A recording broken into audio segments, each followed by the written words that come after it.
ఇలా చూసారా, ఇతను చూస్తుంటే బలిచ్చే మేకపోతలా కనపడడం లేదు. ఆ ఎగురు ఎగురు, బాగా ఎగురు, కానీ ఇలా ఎగరకూడదు, తప్పు.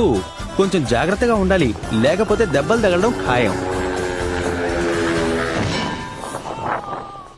ఇతనే బ్యాచులర్ జో. ఇతని జీవితంలో పారాగ్లైడింగ్ అందమైన రంగుల్ని నింపుతుందా? బాగా టేకాఫ్ చేస్తాడా? కమాన్ జో, అంతే, ముందుకు పరిగెత్తు, సాధించు, వెళ్ళు. వావ్, ఇది నిజంగా landing of the millennium mister Joe. అదరగొట్టేశారు. స్టార్టింగ్ మీకు బాగా దెబ్బ తగిలినట్టుంది. ఇలాగే ఎగురుతారా ఏంటి? సరే, ఇప్పుడు ఎలా ల్యాండ్ అవుతారు మీరు? కానీ ఒక్కోసారి పావురాల్లా ఎగరాలనుకున్న వ్యక్తులు ఇంటికి మాత్రం డైరెక్ట్ గా వెళ్లరు. అర్థం కాలేదా? కిటికీలోంచి వెళ్లాలని ట్రై చేస్తుంటారు. చూసారా, బాత్రూమ్ కిటికీలోంచి వెళ్లాలనుకున్నారు. ఎంత ప్రయత్నించినా సరే అది ఇతని మాట వినట్లేదు. చేయి దాటిపోయేలా ఉంది. పాపం ఇతన్ని గాలి పర్వతాల మీద నుంచి తీసుకెళ్లిపోయేలా ఉంది. ఇలా ఎందుకు జరుగుతుందంటే ఇతను రివర్స్ వైపున నిలబడి ఉన్నాడు. అదే కారణం.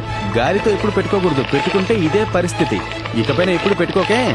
గాలితో కొంచెం జాగ్రత్తగా ఉండు బాసు. ఏదైతేనే ఆఖరికి బయటకు వచ్చాక ఊపిరి పీల్చుకున్నాడు మహానుభావుడు. ఇప్పుడు ప్రశాంతంగా ఎగురుతాట. చూద్దాం, ఉండండి. ఈ రోజు నిద్రలేచి మీ మొహం మీరే చూసుకున్నారనుకుంటాను. ఇది చాలా పెద్ద ప్రాబ్లం. మీ పరిస్థితి ఏంటన్నయ్య ఇలా మారిపోతోంది?